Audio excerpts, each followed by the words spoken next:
पता है, गंगा हमेशा से धरती पर नहीं बहती थी, उन्हें स्वर्ग से बुलाया गया था। ये कहानी शुरू होती है राजा सागर नाम के एक महान राजा से। उन्होंने अश्वमेध यज्ञ शुरू किया था, जो कि शक्ति और प्रभुत्व का प्रतीक माना जाता था, जिसकी वजह से देवताओं के राजा इंद्र को असुरक्षित महसूस होने लगा।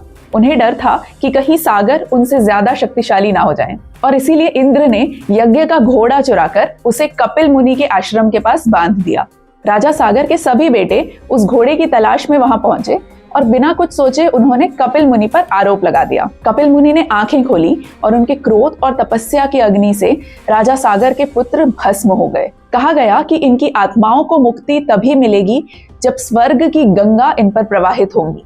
राजा सागर और उनकी कई पीढ़ियों ने कई तपस्याएं की, पर उन्हें सफलता नहीं मिली। अंत में भागीरथ नाम के उनके एक वंशज ने कई वर्षों तक कठोर तपस्या की और आखिरकार ब्रह्मा जी ने उन्हें ये वरदान दिया कि गंगा पृथ्वी पर आएंगी। पर गंगा जी ने कहा कि अगर मैं सीधा धरती पर गिरूंगी तो धरती मेरा वेग सह नहीं पाएगी। तब भागीरथ ने शिव जी की तपस्या की। शिव जी ने गंगा को अपनी जटा में समेट लिया, उनके वेग को रोका और धीरे धीरे उन्हें पृथ्वी पर उतारा। तब जाकर राजा सागर के पुत्रों को मुक्ति मिली, और इसीलिए गंगा को भागीरथी भी कहा जाता है, और इसीलिए शिव जी के सर पर गंगा विराजमान है।